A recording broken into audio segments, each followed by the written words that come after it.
Good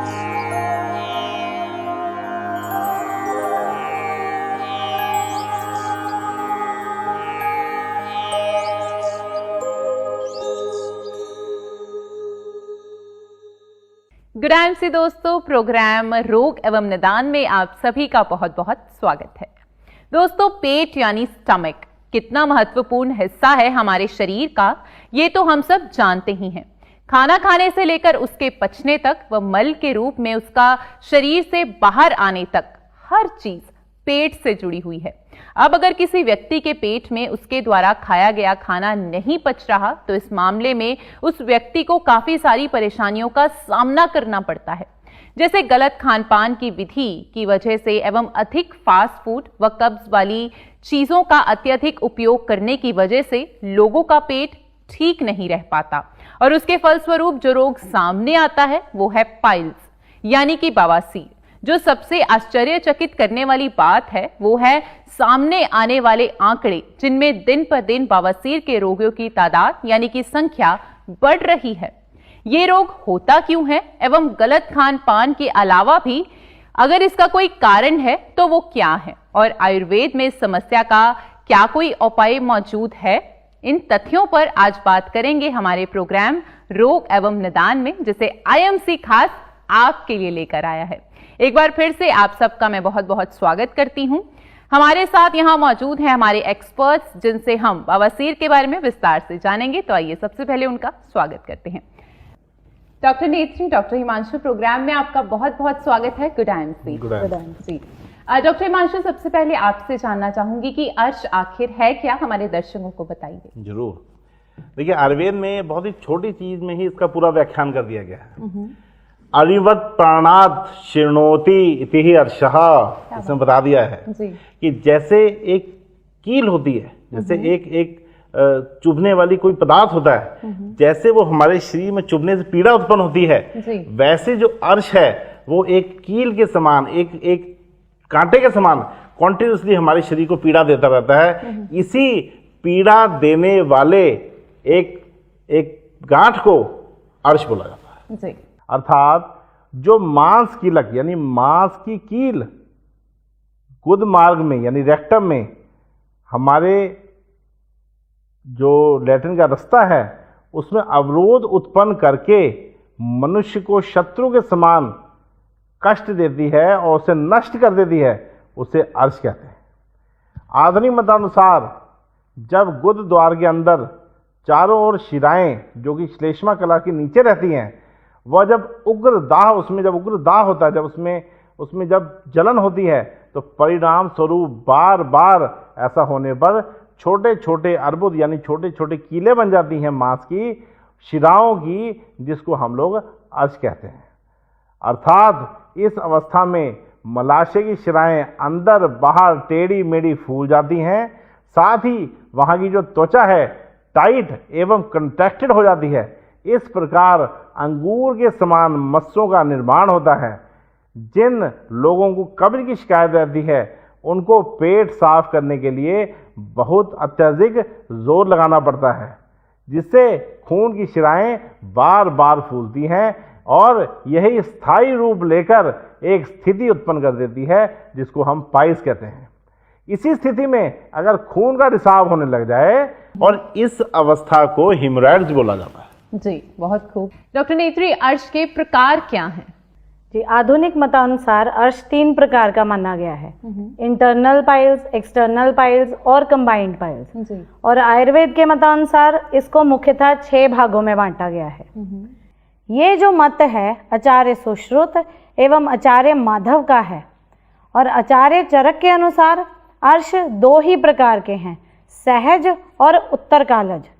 पुनः जो उत्तरकालज अर्श है वो आगे 6 प्रकार के हैं, वातिक, पैत्तिक, श्लेष्मिक यानी कि कफज, सन्निपातज, द्वंद्वज और सामान्य रक्तज। इस प्रकार आचार्य चरक के अनुसार अर्श के 7 भेद हैं। इसके अतिरिक्त आचार्य चरक एवं आचार्य वाग्भट ने अर्शों को 2 और भागों में बांटा है। शुष्क और आर्द्र अर्श को नॉर्मल भाषा में हम खूनी और बादी बवासीर भी कह सकते हैं। जी, डॉक्टर हिमांशु, आप बताइए कि दोषों के अनुसार सहज अर्श के क्या कारण बताए गए हैं? जी, अर्श के कारण आयुर्वेद में बड़े सिंप्लीफाइड तरीके से बताया हुआ है। पहला कारण सहज, सहज मतलब कंजेनिटल। जी।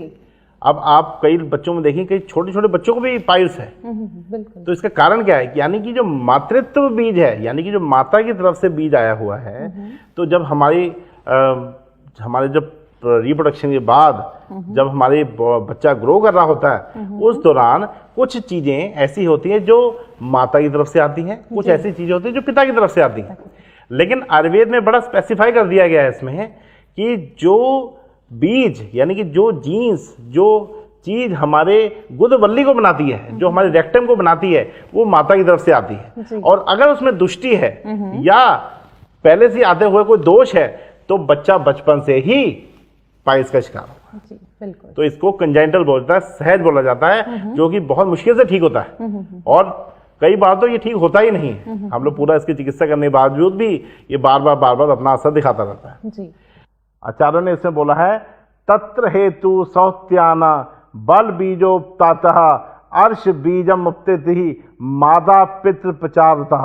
अर्थात आचार्य चरक ने बताया है, बच्चा जब हो रहा होता है तो मातृ बीज, यानी कि जो माता की तरफ से जो बीज आता है, जो जीन्स आते हैं, उससे गुदवल्ली का निर्माण होता है। और उसमें अगर किसी तरह की गड़बड़ी हो, किसी तरह की अगर उसमें कोई चेंजेस हो, तो गुदवल्ली का निर्माण ठीक से नहीं हो पाता और व्यक्ति जन्म से ही, यानी कंजेनिटल रूप में ही वह अर्श का शिकार होता है। गुदवल्लियाँ, अब इसके बारे में आगे बताना चाहूँगा मैं। गुदा होती क्या है? गुदा ऊपर से नीचे की ओर अगर हम क्रमशः जाएं तो प्रवाहिनी, विसर्जनी एवं संवर्णी 4 अंगुल की लंबाई की होती है और इसमें ही अर्श होता है। दुष्ट, ये इसमें क्या होता है कि जब दोष उत्पन्न होते हैं, दोष उत्पन्न जाके वहां पे संचय होते हैं, तब दुष्ट यानी कि त्वचा एवं मांस और मेद, ये त्वचा दुष्ट पदार्थ हैं जिसमें जाके दोष जाके बैठते हैं और वहीं पे वायु के प्रभाव से, वायु के उत्पन्न होने की वजह से यह छोटे छोटे अंगूर के समान मस्से पैदा करते हैं और वही मस्सों को हम अर्श रूप से जानते हैं। अगर हम आगे देखें तो खाने पीने की गड़बड़ी एवं लैट्रिन करते हुए, पेट साफ करते हुए अधिक जोर लगाने से, ठीक है, हमारे 2 दोष या 2 से अधिक दोष अत्यधिक प्रकोपित हो जाते हैं और मांस धातु में जाकर, मेन धातु में जाकर वहाँ पे प्रकोपित हो जाते हैं और वहाँ पे एक बीमारी पैदा करते हैं जिससे हम सब लोग अर्श के नाम से जानते हैं। आधुनिक मतानुसार पोर्टल ऑब्स्ट्रक्शन, लगातार कब्ज रहना, अल्कोहल का अत्यधिक यानी मद्यपान का अधिक सेवन करना, एक जगह पे बहुत देर तक बैठे रहना, कोई एक्सरसाइज ना करना, सोफे पर, सॉफ्ट चीज़ों पर और ठंडे पदार्थों पे, ठंडी चीज़ों पे बहुत देर तक सुखपूर्वक बैठने से ये रोग जो है ये जल्दी सामने आता है। दूसरी बात ये है कि जो ये एरिया है हमारा एनस वाला जो एरिया है, उसमें कोई हार्ड चीज़ उसको सपोर्ट करने के लिए नहीं है, कोई हड्डी नहीं है, कोई स्ट्रॉन्ग मसल नहीं है, तो ये एक लूज टिश्यू है। तो बार बार हार्ड स्टूल वहाँ से पास करने से वहाँ पे दर्द, इन्फेक्शन या उसका छिल जाना और बार बार जो हमारी वेन्स हैं उसको बार बार डैमेज हो जाने के बाद एक परमानेंट स्थिति पैदा हो जाती है जिसको हम पाइल्स बोलते हैं। जी डॉक्टर नेत्री, पाइल्स के सामान्य लक्षण क्या हैं? अर्श के कुछ सामान्य लक्षण हैं, जैसे कि मल के साथ रक्त की उपस्थिति, मल करते समय पीड़ा या फिर मल करने के बाद भी पीड़ा का अनुभव होना, कब्ज, पेट में भारीपन, नाभि के नीचे पीड़ा होना, गुदा यानी कि रेक्टम के चारों ओर लालिमा यानी कि इन्फेक्शन का होना अर्थात छूने पर हल्का दर्द होना, रक्त का निकलना, मल त्याग से ठीक पहले एवं तुरंत बाद रक्त का निकलना, सिर में दर्द, कमजोरी होना और रक्त की कमी का होना। जी, ये सभी सामान्य लक्षण पाए गए हैं। जी डॉक्टर हिमांशु, आपसे पूछना चाहूंगी कि अर्श की चिकित्सा आखिर है क्या? जी, आयुर्वेद में बड़ा सिंपल तरीके से बताया हुआ है, निदान पर्जन्यात्, यानी कि जो निदान है यानी कि जो कारण है पहले उसको खत्म करें। तो नॉर्मल लैंग्वेज में भी या समाज में आप जनरल आप देखेंगे तो कब्ज ही मेन कारण है इसका। तो सबसे पहले क्या करें, कब्ज को दूर करें। इनमें हरी सब्जियां, इसबगोल, इसका अत्यधिक प्रयोग करें। छिलके वाली दालों का उपयोग करें। अंकुरित मूंग खाएं। फ्रूट्स एंड वेजिटेबल्स का अधिक प्रयोग करें। सलाद का उपयोग करें। खाना को धीरे धीरे चबा के खाएं। आराम से बनाएं, आराम से खाएं। अधिक व्यायाम ना करें। भोजन के तुरंत बाद अत्यधिक जल का सेवन ना करें। आयुर्वेद में अर्शों को शस्त्र से काटकर हटाना सर्वोत्तम माना गया है, लेकिन कई लोग इससे बचने की कोशिश करते हैं। तो ऐसे लोगों को शार कर्म, अग्नि कर्म, दाह कर्म एवं जो आयुर्वेद में जड़ी बूटियां हैं उसका उपयोग कर कर इसको जितना कम किया जा सके उतना कम करने की कोशिश करें। अपने वैद्य के टच में रहें और जो रेगुलर दवाई खाने से इसके आगे होने वाली कॉम्प्लिकेशन से आप जल्दी बचें। बहुत अधिक पुराना हुआ अर्श ठीक नहीं हो पाता, इसलिए इसको समूल, जैसे ही आपको पता लगे कि मुझे अर्श हो चुका है तो उसको समूल नष्ट करने की पूरा प्रयास करें। अगर ठीक प्रकार से इसका ध्यान ना दिया जाए तो कई तरह की कॉम्प्लिकेशंस हमारे सामने आ सकती हैं। जी डॉक्टर नेत्री, अर्श में आयुर्वेदिक औषधियों का योगदान बताएं। देखिए, इसमें कुछ औषधियां हैं जैसे कि यवक्षार, चित्रकमूल और बेल। इन सभी का गुदा लेकर इनको कूटकर लेप बना ले और तेल में पकाएं। जब ये पक जाएं तो उस तेल को अर्श पर प्रयोग करें। बार बार इसका प्रयोग करें। जौ, उड़द, कुल्थी आदि इन सबको भी कूटकर गरम कर लें और पोटली बनाकर अर्श के जो अंकुर हैं यानी कि अर्श के जो मस्से हैं उनको सेकें। कुछ और द्रव्य भी आयुर्वेद में बताए गए हैं जैसे कि बड़ी हरड़, शुंठी, चित्रक, बेल यानी कि बिल्व, पिपली मूल, रसांजन, एलोवेरा जो कि बहुत कॉमनली पाया जाता है, सुरैना, निशोथ, सनाए, सौंफ, यवानी, सफ़ेद जीरा, धनिया, नागकेसर, हींग, गिलोय, त्रिफला यानी कि हरड़, बहेड़ा और आंवला, टंकण और कुछ औषधीय द्रव्य जो कि प्रिपेयर्ड आते हैं जैसे कि अर्श कुठार रस, मोचरस, यवक्षार और बोल पिपली। इन सभी को चूर्ण रूप में गर्म पानी से लेने से चमत्कारी प्रभाव देखने को मिलता है।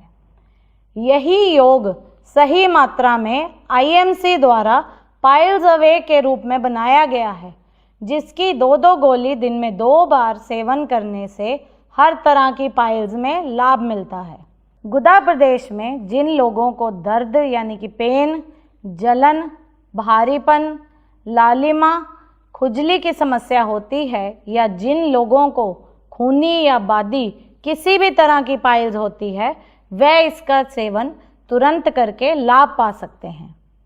आईएमसी द्वारा पाइल्स अवे क्रीम भी निर्मित की गई है जिसमें कि अद्भुत औषधियाँ जैसे कि एलोवेरा, पिपली, सौंठ, कूठ, पाषाण भेद, कनेर, दंती मूल, वायविडिंग, चित्रक मूल, हरितकी यानी कि हरड़, कासीस भस्म, सेंधा नमक और हरिद्रा यानी कि हल्दी है।